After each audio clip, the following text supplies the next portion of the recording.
Good morning, I'm Arlene Bornstein. Let's get started with your first alert meteorologist, Adam Berg, and South Florida's most accurate forecast. Adam. We're here inside Marky's Caviar Lounge at the Seminole Hard Rock Hotel and Casino in Hollywood. This is one of only 3 places where you can get beluga caviar. We're going to tell you all about it and show you how to eat it. Let's check it out. Let's go live now to Lauderdale by the Sea, and that's where we find NBC6's Arlene Bornstein tonight. Arlene, how are things looking over there?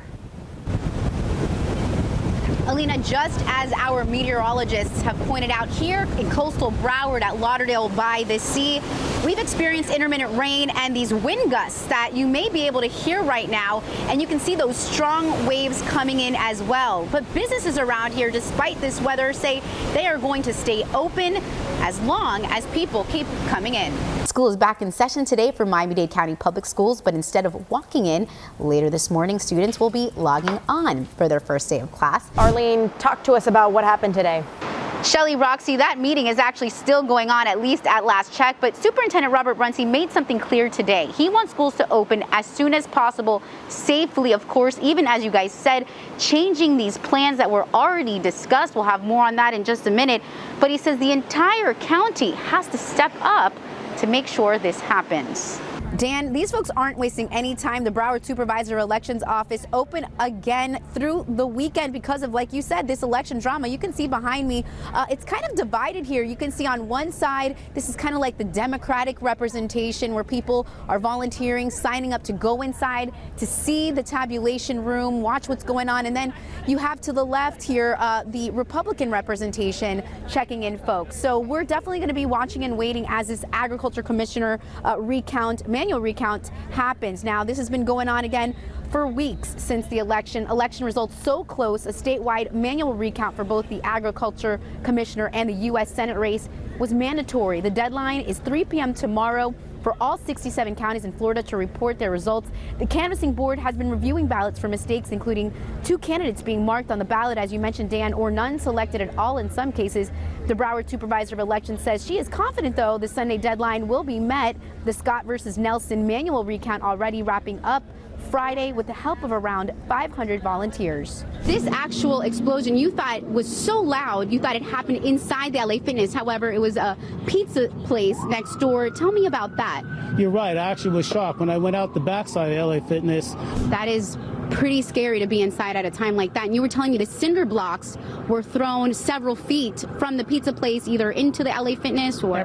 They were everywhere. My car is still in the parking lot. Well, that is very good news, James. Thank you so much for taking the time. You know, this LA Fitness is totally cordoned off. There's probably 10 or more fire trucks here, Plantation Police, probably other law enforcement out here. University Drive, which is a straight thoroughfare to 595. We start with NBC6's Arlene Bornstein, who is live from the scene. Arlene. Alina, Trina, there is still a very active scene behind us, but first we want to give you an update. Police just telling us they are going to be opening up University Drive, first northbound, then southbound. But here, let me get out of the way so you can see the damage to this building, this LA Fitness here behind us. Just before noon, there were gym members, some with their children inside, in Plantation here when this massive explosion literally shattered glass from inside the racquetball courtrooms to here outside. You see a window completely blown out, and this is just a part of the damage. Now, in all this, people quickly taking out their cell phones. You can see here a man capturing people running out of the gym before just taking a deep breath. Nearby, another man being treated on the scene, unknown at the time. A likely gas-related explosion so powerful it decimated a nearby structure. It's a location known to people as a closed-down pizza shop around here. This damage to the LA Fitness, though, evidence of something gone very wrong. The nearby Carrabba's restaurant also having to quickly evacuate customers and employees.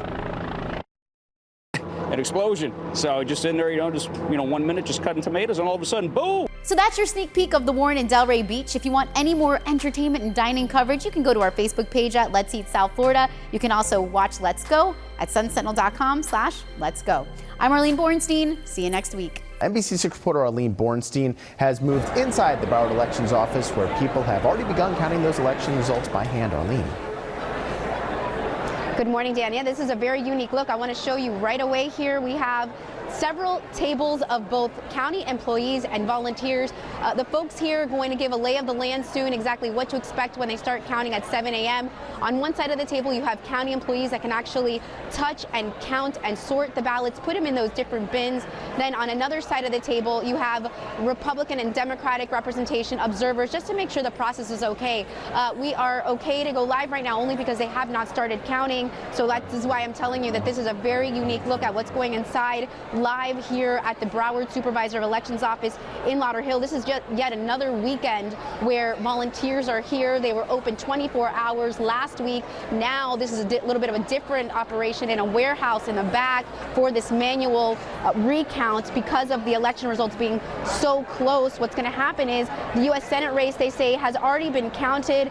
67 counties in Florida have to report to the state. And today what's happening here is the Agriculture Commissioner count is happening today. This is why these volunteers and county employees are here. The Broward Supervisor of Elections says she is confident that this particular race, this recount, will happen before the Sunday deadline. The Scott versus Nelson manual recount already wrapping up Friday with the help of around 500 volunteers. Now we want to go more into exactly what's expected of all this, but we will not get an official vote tally until these results are submitted to the state Sunday at 3 p.m. For now, that's the very latest here live in Lauderhill. Arlene Bornstein, NBC 6 News. All right, thanks, Adam. All right, some police activity happening right around the Golden Glades interchange, which is always inconvenient, but just a ramp blocked the on-ramp that gets you to the 826 and the Turnpike. Hi everyone, we're happy to debut our very first Let's Go South Florida Dish Your Neighborhood Gem edition. Hi everyone, this week we're taking you inside Jarumba Restaurant in Miami Gardens. It's owned by a family from the Dominican Republic and it's all a part of our Hispanic Heritage Month coverage. Let's go. I'm Arlene Bornstein, South Florida born and raised.